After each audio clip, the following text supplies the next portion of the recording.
মাছের দাম কমানোর জন্য মাছটা আমরা কম দেখতেছি না, মাছ প্রচুর প্রচুর বেড়াইছে, এই হিসাবে তো মাছ নেওয়া যাবে না। আজকে মাছের দাম কালকে থেকে আজকে মাছের দাম 200 টাকা কেজিতে কম আছে। কালকেও আমি মাছ কিনতে আসলাম চাঁদপুর বড় স্টেশন মাছঘাটে। কালকে আমি 1 কেজি ওজনের সাইজের মাছ কিনলাম 2500 টাকা করে। আজকে আলহামদুলিল্লাহ 2250 টাকা করে সেই মাছটাই সেম কিনলাম।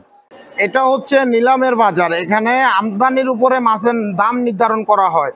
আপনার যদি আমদানি বেশি হয়, আমরা যারা খুচরা বিক্রেতা আছি তারাও কমে কিনে মাছটা কমে বিক্রি করি।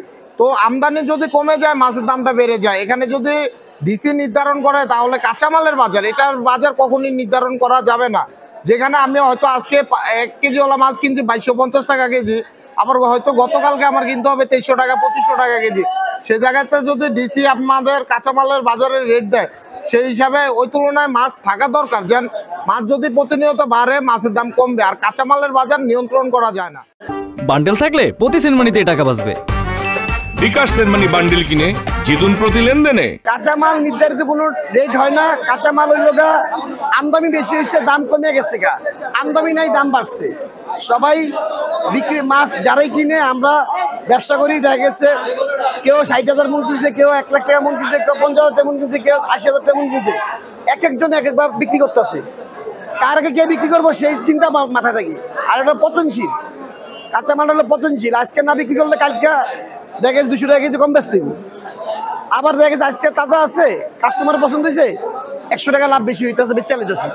কাঁচামাল কোনো আপনি নির্ধারিত কোনো টাইম হয় না, নির্ধারিত রেটে কোনো বিক্রি হবো না, কাঁচামাল বেচতে দিব যে কোনো মূল্যে।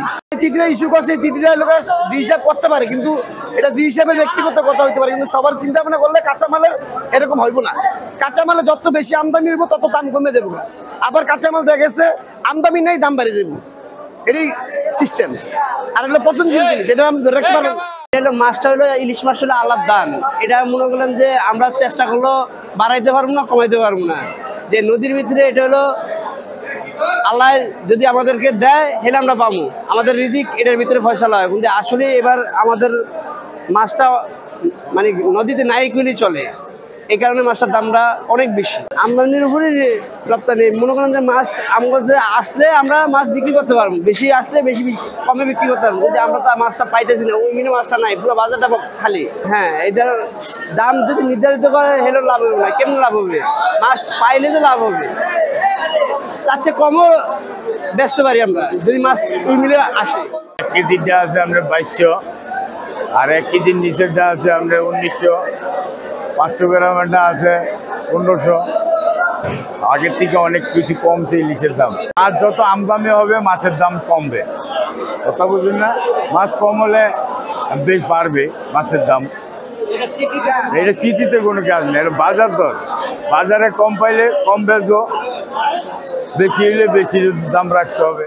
এটা দাম আছে 2500 টাকা, এরা বলবো 1500 টাকা, ঠিক আছে।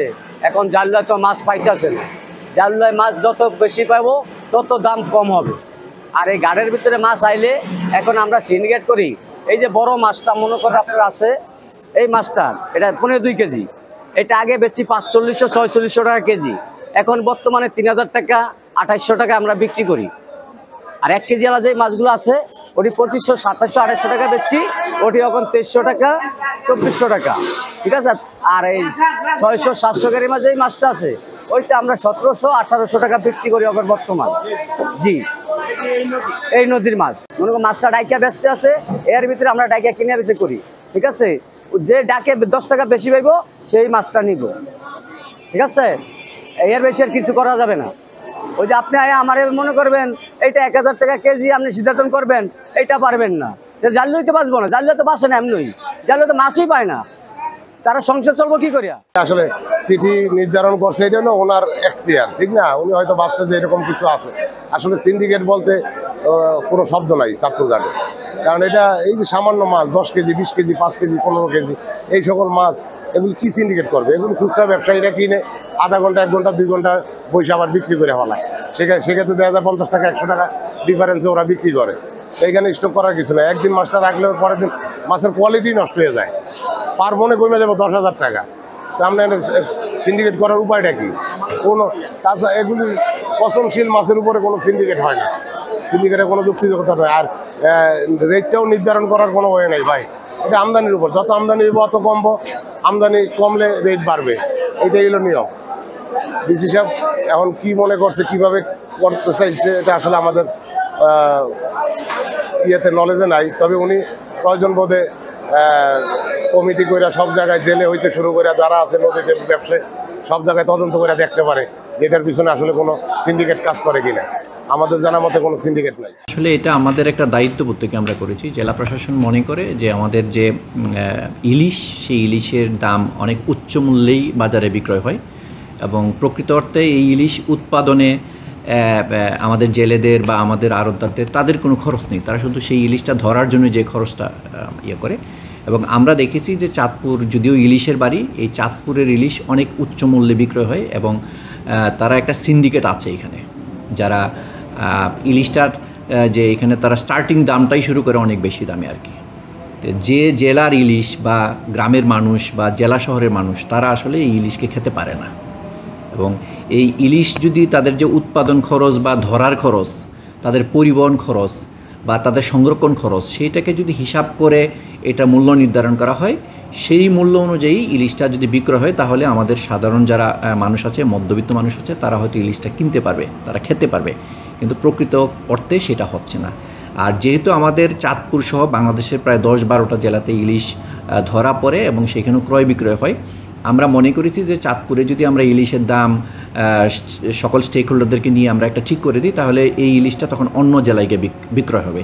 সেই জন্যই আমি আসলে মন্ত্রণালয়কে অনুরোধ করেছি তারা যেন মানে এই ইলিশের যে বাজার মূল্য, এটা যাতে কোনো সিন্ডিকেটের খপ্পরে না পড়ে, এটা যেন অতি উচ্চ মূল্য না হয়, সেটার জন্য তারা হয়তো একটা মেকানিজম বের করে একটা ইলিশের উৎপাদন খরচ, পরিবহন খরচ এটা সহ অথবা তাদের মানে সংরক্ষণ খরচ হিসাব করে একটা হয়তো মূল্য ঠিক করে দিলে আমরা হয়তো ঠিক ওই রকম মূল্য নয় কিন্তু একটা সিলিং করে দিতে পারি আর কি।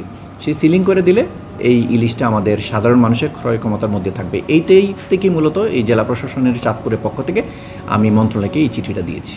শুরু হয়েছে Standard Charter channel I agro অ্যাওয়ার্ডের 10ম আয়োজনের মনোনয়ন গ্রহণ। এবার নতুন ক্যাটাগরি বছরের সেরা ছাদ কৃষক সহ মোট 13টি ক্যাটাগরিতে পুরস্কার প্রদান করা হবে। মনোনয়ন গ্রহণ চলবে আগামী 15 জুলাই 2025 তারিখ পর্যন্ত। বিস্তারিত জানতে ভিজিট করুন www.agroaward.com এবং ফোন করুন 018737000556 এই নম্বরে।